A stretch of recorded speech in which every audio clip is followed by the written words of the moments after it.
परसों करवा चौथ है और उस दिन तुम्हारे और भोजराज के बीच सारे पर्दे हट जाएंगे।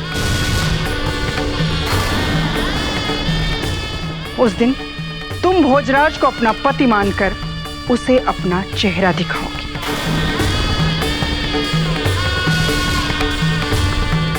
यदि इस महल में रहना है तो इस महल की सारी परंपराएं माननी होंगी।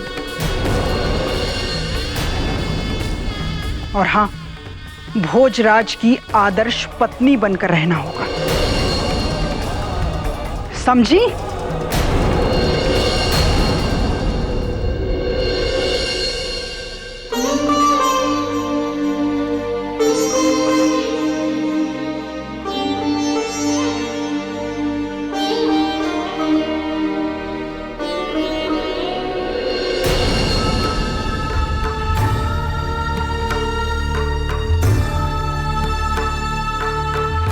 मुझे इस तरह उनसे झगड़ा नहीं करना चाहिए था।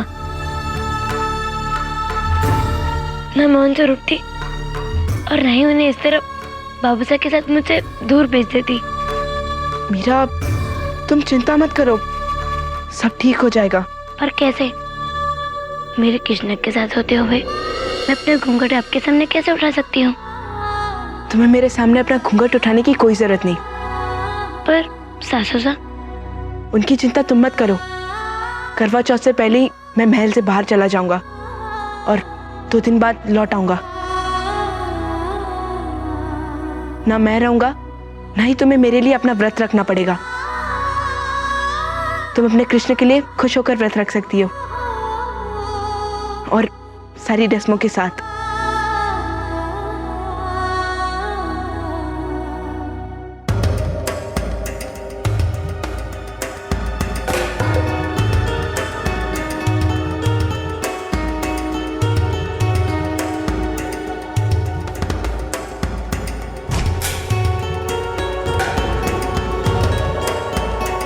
क्या बात है जीजी सा, चेहरे से इतनी खुशी क्यों छलक रही है? अच्छा हुआ जो मैंने रतन सा को बुलाया। अब मूर्ति तो गई और मीरा को नियंत्रित करने की चाबी अब मेरे हाथों में है। आज मैं मीरा के होश उड़ाकर आ रही। मतलब? मैंने मीरा को चेतावनी दी कि उसे यदि इस महल में रहना है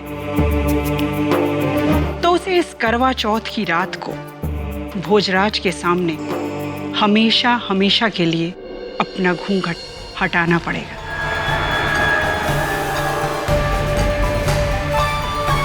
आप मीरा को वैसे कई चेतावनी दे चुकी हैं। कल मेहंदी की रस्म के साथ साथ करवा चौथ की सारी रस्में शुरू हो रही है। अब देखते हैं क्या वो सारी रस्मों को निभाती है या नहीं।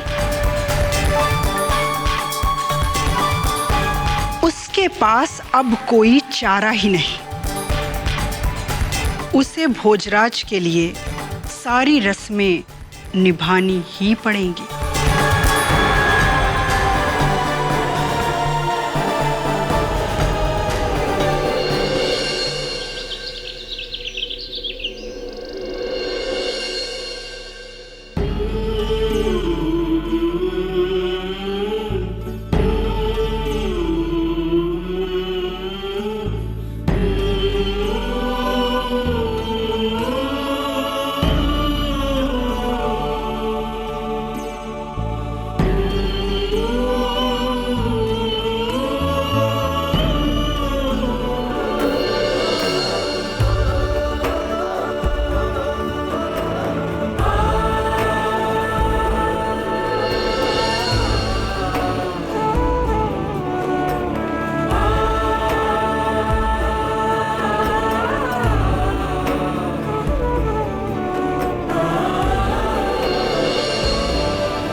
आपकी पहली करवा चौथ की मेहंदी है।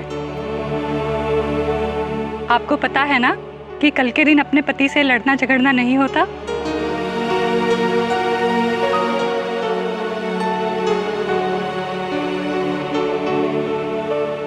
और करवा चौथ की रात को चंद्रमा के सामने जब तक पति का चेहरा ना देख लो तब तक पानी का घूंट भी नहीं लिया जाता और ना ही अन्न का दाना मुंह में लिया जाता है।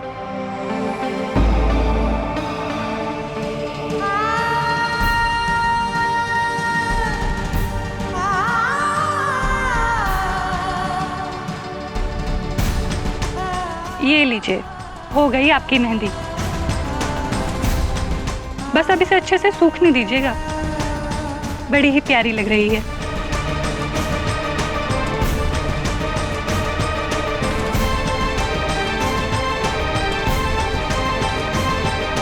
चंद्रमा के सामने जब तक पति का चेहरा ना देख लो तब तक पानी का घूंट भी नहीं लिया जाता।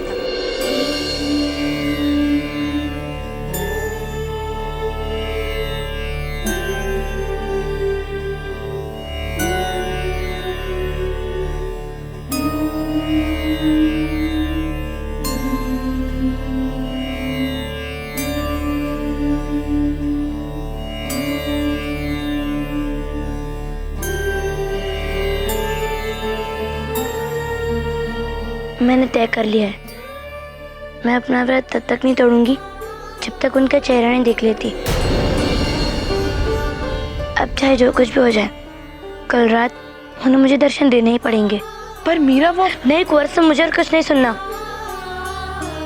कल रात मेरे गोपाल को मुझे अपना चेहरा दिखाना ही होगा और जब तक वो मेरे सामने नहीं आएंगे मैं एक घुट पानी भी नहीं पीऊंगी। मीरा, अपने कृष्ण पर भरोसा रखो, वो सब ठीक कर देंगे।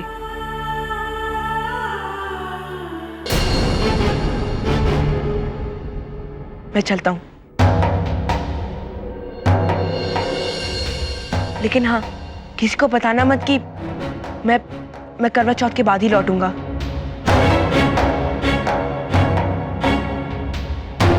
अपना ख्याल रखना मीरा।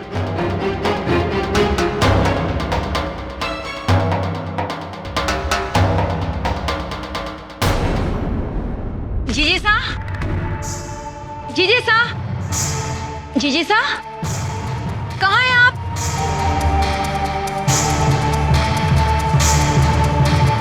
जीजी सा कहाँ है? वो मीरा के कक्ष की ओर गई है।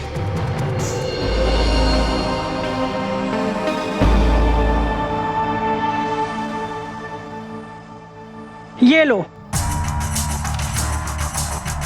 शगुन है। ये हर सास अपनी बहू को करवा चौथ के दिन ये शगुन देती है। बदनसीबी से तुम मेरी बहू हो, इसलिए इसे लाना पड़ा।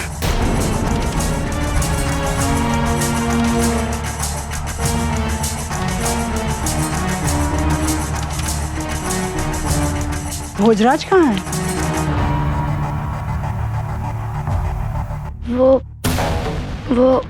वो क्या लगा रखा है?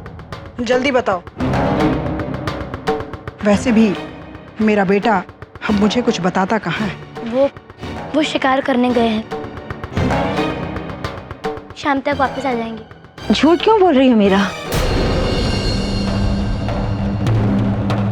बता क्यों नहीं देती कि करवा चौथ के पहले वो लौटेंगे नहीं?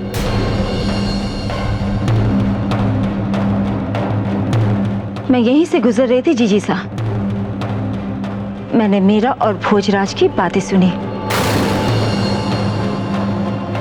भोजराज कह रहे थे कि वो करवा चौथ के 2 दिन के बाद ही लौटेंगे।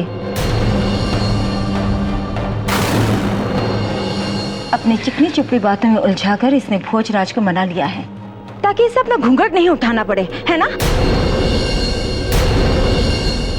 अच्छा, तो ये है तुम्हारी नई चाल। इतना समझ ले लड़की कि मैं तुम्हें इतनी आसानी से छोड़ने वाली नहीं। जब तक भोजराज का चेहरा तुम नहीं देख लेती तब तक तुम्हें पानी की एक घूंट भी नहीं मिलेगी। अब चाहे भोजराज 2 दिन में आए या 2 साल में।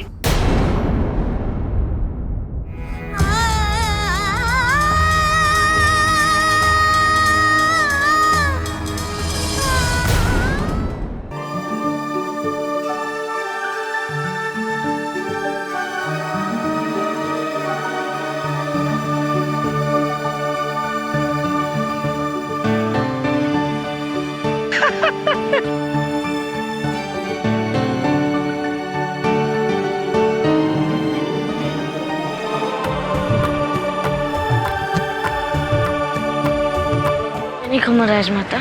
जीते रहो। आप यहाँ? बस यूं ही खड़े खड़े तुम्हारा अभ्यास देख रही थी। एक बात पूछूं? पहले तो मैंने कभी तुम्हें अभ्यास करते नहीं देखा, फिर आज ये सब अचानक क्यों? मासा कह रही थी कब मैं बड़ा हो रहा हूँ और मुझे अपने अभ्यास पे ध्यान देना चाहिए। अच्छा, ये तो बहुत अच्छी बात है। हाँ, और मासा कह रही थी बड़े भाई साहब की जगह शायद मुझे ही राजगद्दी पर बैठना पड़े, इसलिए मैं अभी से राजा बनने की तैयारियां कर रहा हूँ। ये क्या अनाप शनाप कह रहे हो? मासा कह रही थी कि मीरा भाभी साहब की कुंडली में पति सुख नहीं है।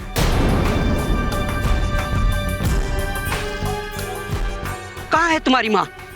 पता नहीं। वैसे दादी साहब, पति सुख नहीं है इसका क्या मतलब होता है? कुछ नहीं, ये सब बेकार की बातें हैं। और एक बात ध्यान से सुन लो, ये बात कभी किसी और से मत कहना।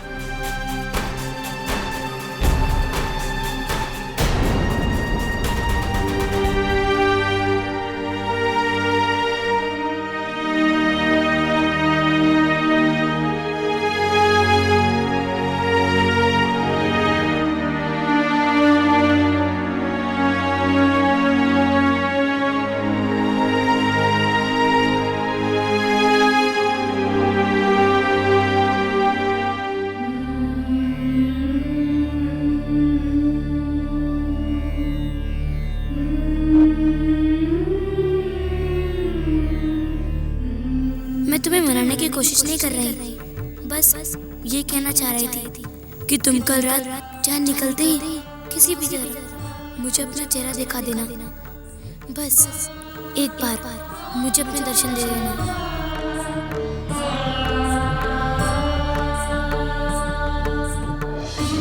इतनी रात हो गई, तुम यहाँ पर खड़े खड़े क्या कर रही हो?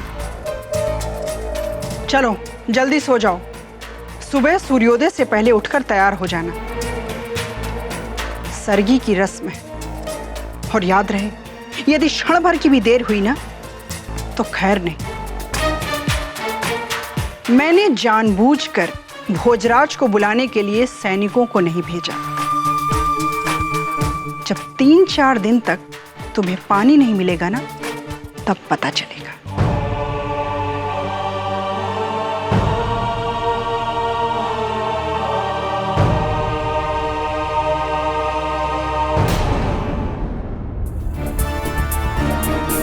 मासा कह रही थी कि मीरा भाभी साहब की कुंडली में पति सुख नहीं है।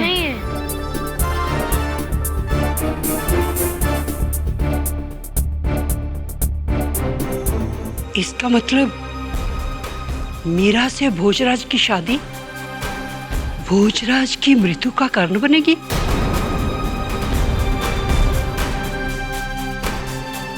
नहीं, ये नहीं हो सकता, नहीं हो सकता। घड़ी खमा मासा, आपने हमें बुलाया? नहीं, हमने करमेतन को बुलाया था। कहाँ है वो? वो तो सो गई। मुझसे कहें, कोई खास काम था?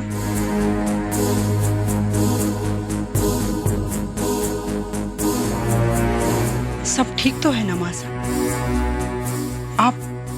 आपको चिंतित लग रही हैं। हम ये सोच रहे थे कि मीरा का पहला करवा चौथ है ना, तो हम नहीं चाहते कि मीरा से कोई भूल चूक हो और फिर कोई अपशगुन हो।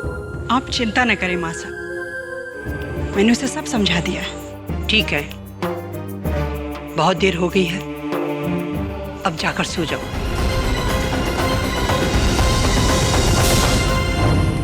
चिंता कैसे ना करूं बहू, अगर मीरा की कुंडली वाली बात सच निकली तो अनर्थ हो जाएगा।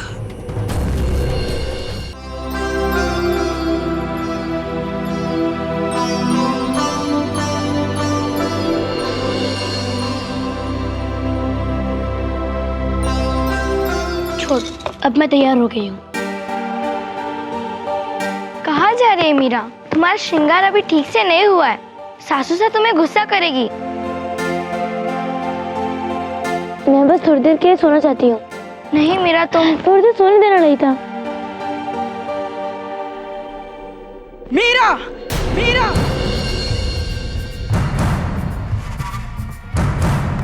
तुम अब तक सो रही हो? तुम पत्नी होने के नाम पर कलंक हो। वहां बैठकर सब तुम्हारा इंतजार कर रहे हैं और तुम यहाँ बैठकर सो रही हो। चलो, तुम्हारी वजह से आज दादी सा ने मुझे डांटा। कितना कुछ हो गया, पर तुम्हें लज्जत जरा भी नहीं आती। चलो, जल्दी चलो।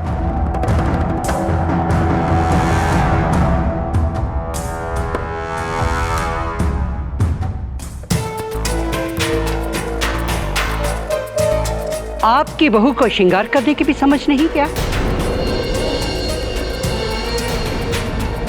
बोलड़ी अपनी जगह से हिली हुई है,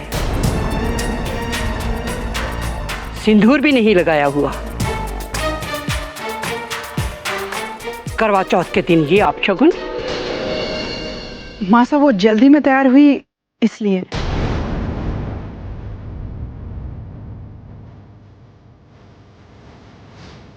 अब जल्दी से अपना स्थान ग्रहण करो, समय नहीं है। जी माँ साहब।